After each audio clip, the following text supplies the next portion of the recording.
Hello everyone, and welcome back to part 5 of our video series for our speaker box build. Just as a recap, we constructed a custom mount using diamond plate, and the shape was made out of the foam insert that's in your spare tire compartment. And once that was complete, we cut it a slot right in that same foam insert just to give that diamond plate a nice, smooth, snug fit, and it turned out awesome. And lastly, we threw a little bit of trim to the diamond plate, just give it a nice little offset color, and then all we had to do is bolt it right back in the trunk, and this thing is ready for wiring. So let's get started. And the first thing I'm going to do is go ahead and remove my hood strut. Now some of you may not have this, but I do, so I'm just going to pop it off and put it to the side. And then I'll obviously go ahead and use my prop rod just to hold the hood up. And from here, we're going to move the battery cover, which is held down with 3 retaining clips. And all you have to do is unscrew them and pop right out. So there's 1, there's 2, and 3. And I'll go ahead and pop off my strut tower cover as well. So now that we got all the obstructions out of the way, let's go ahead and lift that cover up, pull it forward, and go ahead and set that aside. So now let's go ahead and work our way to the side of the vehicle, and we're going to loosen up the lug nuts to the front passenger side wheel using a 21mm socket and breaker bar. So now we're going to go ahead and lift up the vehicle. We're going to throw our jack under there, lift it up to the adequate height, throw our jack stand under there, and then lower it down just to put the weight on the jack stand. So now that the vehicle's high enough off the ground, we can remove the wheel. So I'm going to finish removing the rest of these lug nuts, lift the wheel off the hub, and just roll it to the side. So now that the wheel's out of the way, let's go and remove our fender splash shield. Now I have a mud flap in this place, so I'm going to use a Phillips screwdriver and remove these screws and washers. So this is where it's a little extra step for me, but for you, you're going to have a retaining pin. So I'm going to go ahead and remove my screw plugs using my trim removal tool. So I'm going to try to get under it and pop these out. However, for the rest of the retaining pins, all you have to do is use your plastic trim removal tool, get under it, and these pop out very easily. And we're going to repeat the same process on a majority of the retaining pins. And when we count them up, we should have about 12 total. So I went ahead and pulled out a few already. Now we're at the top. And these popped right out just as easy. Now we'll work our way to the front. Should have 3 at the bottom here. So there's 2. And there's the third one. And then we have these 2 unique ones. All you have to use is a screwdriver, push in, and pull out. So I'm pretty sure we removed all the retainers. Now let's go ahead and take this splash guard out. So we got the front popped off and the back should be right with it. There we go. And now we can go ahead and set that aside so it doesn't get damaged. So now let's go ahead and take a closer look at our wheel well. We have a nice cool grommet right here. And we have a nice little area to follow so we can run our power cable upward. And the cable we're going to use is this 8-gauge power cable that came with our kit. And we're going to go ahead and feed it downward right next to where the battery is. And once it's down there, I'm going to try to reach within this compartment and see if I can snag it. And there we go. We're able to pull it through. And we're going to pull a majority of the cable. We're only going to leave a few feet on top. So now I'm going to go ahead and grab my utility knife, pop it open, and cut a very small slit right in that grommet. Probably about 1/2 inch. And make sure it looks good. Yep, perfect. And now we're going to make our way into the vehicle and remove our floor liner. That way we can gain access to the other side of that grommet. So to give us a break from the glare, let's go ahead and take off this lower kick panel. So pull outward, lift up, and then pull out again, and then we'll set that aside. And let's bring our camera in so we can get a closer look. So this area right here, where all these cables are, let me move the carpet real quick so you better look. Yeah, so where all these cables are, that's where we're going to expect to see the power cable coming through. And we're going to feed this power cord using a weird method. I'm going to take a trim removal tool and some paracord, and go ahead and push the paracord through that grommet slit we made. And if you look at the secondary camera, you're going to see our trim removal tool pop right through and make an appearance. And there it is. And let's work our way back to the inside of the vehicle, pull on that trim removal tool with the paracord, and give it a few yanks. There we go. Go ahead and pull the rest of that paracord through, and I tied the other end already to the power cable. And we'll give it a little assistance getting it through that grommet. There we go. And then we'll finish pulling it through, give it a little yank, and just that easy. And of course, we're going to pull just enough, just get all that slack out of it. And out of our same amplifier kit, we grab some loom tubing, and we're going to sheave the power cable all the way down to that grommet. We want to provide it some protection, as well as make it look a little more professional. And we'll go ahead and bring the camera in so you get a closer look. Doesn't look too shabby at all, looks pretty clean. Let's bring it inside the wheel well. That looks pretty good, went all the way to the grommet. Now all we got to do is secure it to the cables in place. And a good product to use for that would be some zip ties. And you're going to see these used quite a bit throughout the video. And I'll just go ahead and space them out, probably about 6 to 8 inches between each zip tie. Next, we'll grab our glue gun, and we're going to apply it a little bit right where the grommet slit is. The whole idea is we're going to try to insulate this, make it a little bit waterproof, as well as it's going to hold that loom tubing right to the grommet. So it's going to make it a little bit more professional. And we'll add a little bit of extra glue just to be on the safe side. Make sure we have all these areas covered. And before we close off this area, let's go ahead and take a closer look. So it looks like we got plenty of glue, so that's going to be a good seal. And our zip ties look like it's holding everything in place. This doesn't look too shabby at all. I think we're good enough to move forward. So now we're ready to reinstall our fender splash shield. And all I have to do is put this right back in the wheel well, and it should snap somewhat back in place. And there we go. And then we install the remaining retainers. And of course, since I have a splash guard, I'm going to go ahead and reinstall that. We'll just use a Phillips screwdriver. So now we can roll in our wheel and go ahead and reinstall it. And we'll try not to scratch anything. And we'll go ahead and install those lug nuts as well and make them as tight as possible. Next, we'll go ahead and lift the vehicle ever so slightly, remove the jack stand, and then lower it all the way down. Now we can grab our torque wrench, set it to 150 foot-pounds, and tighten all the lug nuts down right in a star pattern. And with our vehicle safely on a level surface, we're going to work our way back inside and start removing all these trim panels and scuff plates. And we're going to start with the cowl trim panel first. And this just pops right off using your trim removal tool. Now we'll go to the scuff plate, and this one kind of pulls outward towards you. Just like that. And making our way to the back seat, we're going to use that same trim removal tool and try to remove the load space trim panel. And let me bring the camera around. So they have these retainers right here, which once you pop off one, you can pretty much get your hand in there and pull away the rest. And of course it helps when you lower the back seat a little bit so we can get to this one area. So right here, it gives me a chance to get my hand in there and pull this away. There we go. And then we'll go ahead and detach that plastic piece with the seatbelt, kind of untangle it and just get it out the way. And now we should be able to go ahead and pull this panel out. And now that our pathway is clear, we can go ahead and start running and securing the power cable all the way to the trunk. So I'm going to start with the front, right where the grommet is, and then start tucking it away and attaching it to various cables and pieces of plastic using zip ties. So let me bring the camera in so you can see what I mean. So right here, you can see these holes right in this plastic piece, and they're every few inches. That is perfect for securing this cable right to it. So all I'm going to do is go ahead and slide these zip ties right in, snug them up, and then we'll cut away the tails using a wire cutting tool. So now let's go ahead and jump in the back seat and see if we can feed the power cable right to the trunk. And I'm going to go behind this carpet area and try to feed it as much as I can. It does look like it's a tight fit, so let's go ahead and take off this retainer right here. And then we'll take the one at the top as well. Very nice. Give us a little bit more room to work. And we can lift it up from the back and go ahead and pull that power cable all the way through. And we pretty much just want to get all the slack out of it. So now that the power cable's stretched out to its final destination, all we have to do is zip tie it down. And I'm going to do this every few inches and then just trim off the tails. So now I'll go ahead and bring the camera in. We'll do a quick inspection. Went under the carpet, went along the cowl trim panel plastic piece, zip tied very well. That looks pretty secure. Then it came out, attached to more cable. Looks like we routed it very nicely under the load space trim panel. And then we went under the seatbelt, all the way past the back seat into the trunk with extra slack. Very nice. So now let's go ahead and reinstall all our trim panels and scuff plate. And we'll start the back seat first. That's going to be our load space trim panel. Now the longest part is just me getting it into the back seat. So I'll see if I can wiggle this in here without scratching anything. And then once we have everything lined up, we just give it a nice little love tap and everything should snap right back in place. And now we can move our way to the front seat and we'll go ahead and reinstall our scuff plate. So all I have to do is line it up, give it a few love taps, and I'll give you a few extra just to be safe. Very nice. And the one that bridges them together is our cowl trim panel. So we'll go ahead and line those clips up, give it a few love taps, and look at that, nice and smooth. And now for our very last panel is our lower kicker panel. So we'll line those hooks up. So it's going to be a little bit upward, push down, and then slap in. And we should be done with all the work in the front seat, so I'm going to go ahead and return our floor liner just to protect our carpet and keep it nice and clean.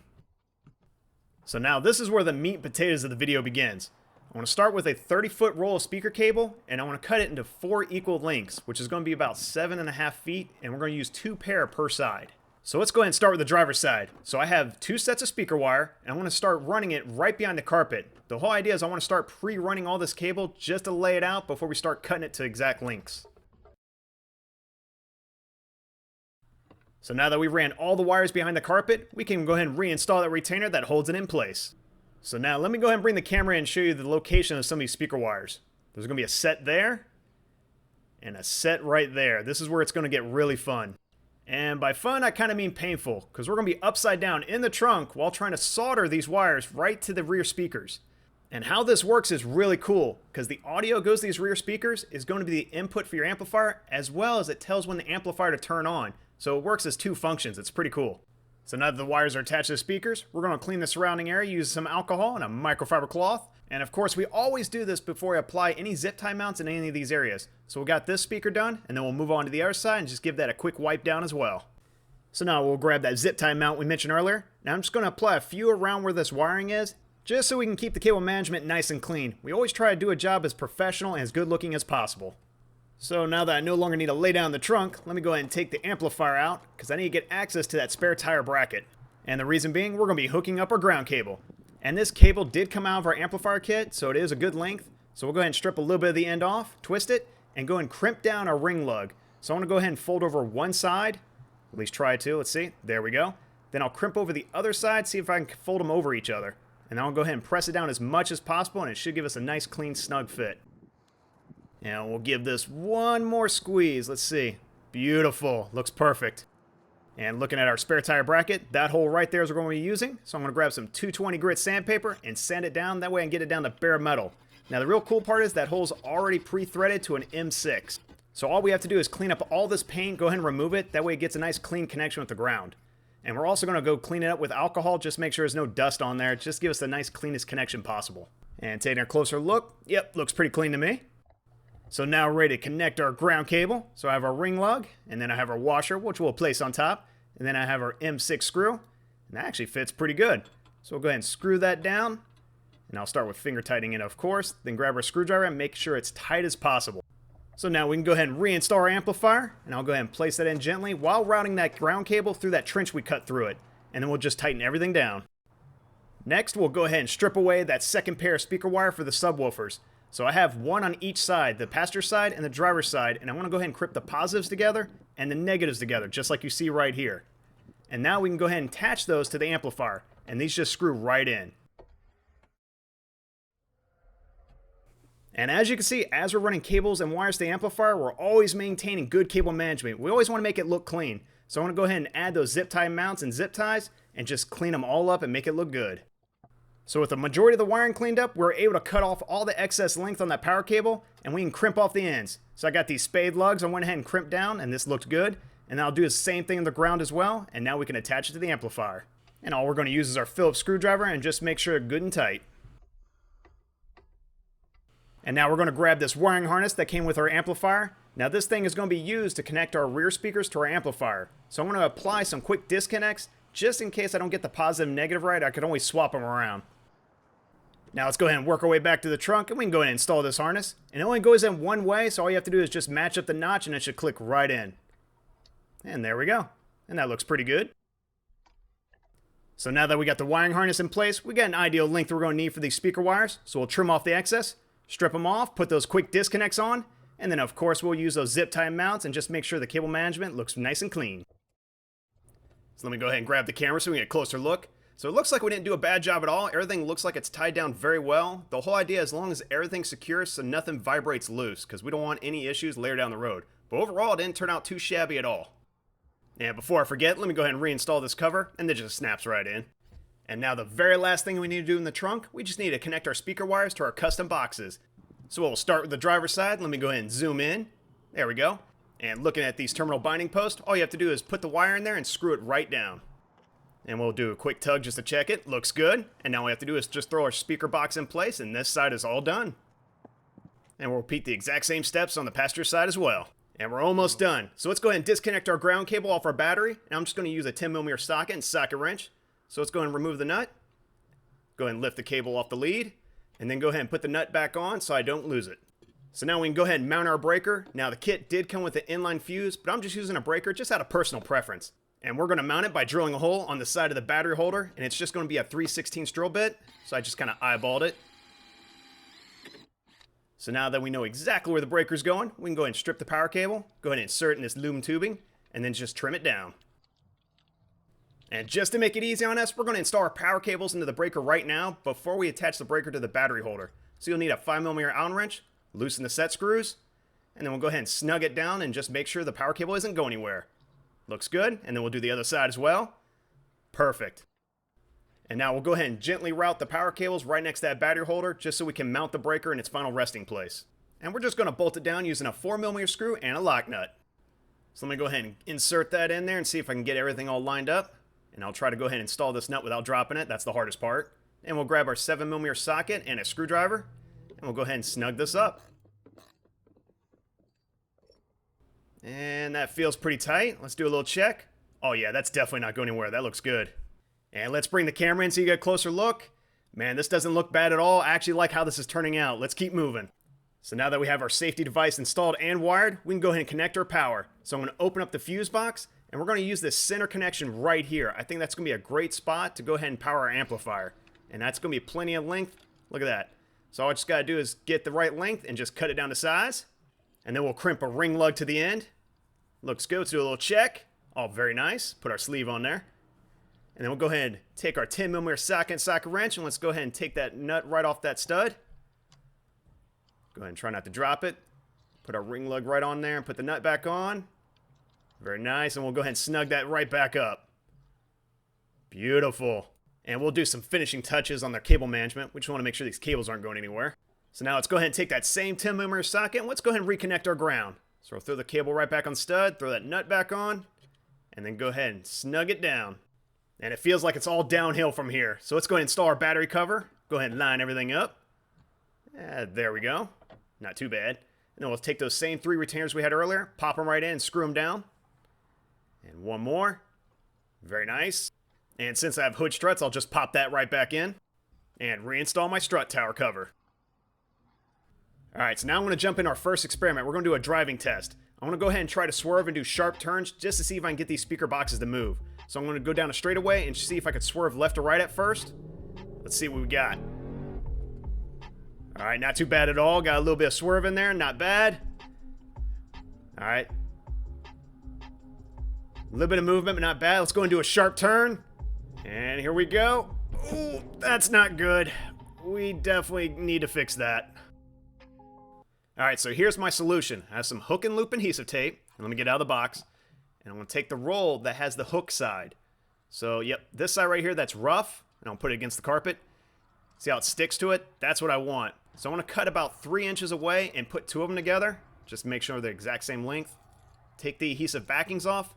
And then attach those together. So you have both sides that have the hook. So this should act as a fastener between the 2 carpets. And I'll go ahead and put one right under this speaker box, right where this meets at the bottom. Tuck that in. So you don't even see it, so that's what we're looking for. And then we'll put one more at the top. There we go. Yeah, it feels pretty good. Let's do a check. Yeah, that feels a little bit more sturdier. I think that's going to work out better. And we'll go ahead and do the passenger side as well. Alright, let's go ahead and go for another test. It messed up on the sharp turn, so let's do that one more time. And, yep, that held in place. I think that's the fix. And now the test I think you've been waiting for. We're going to do the sound test.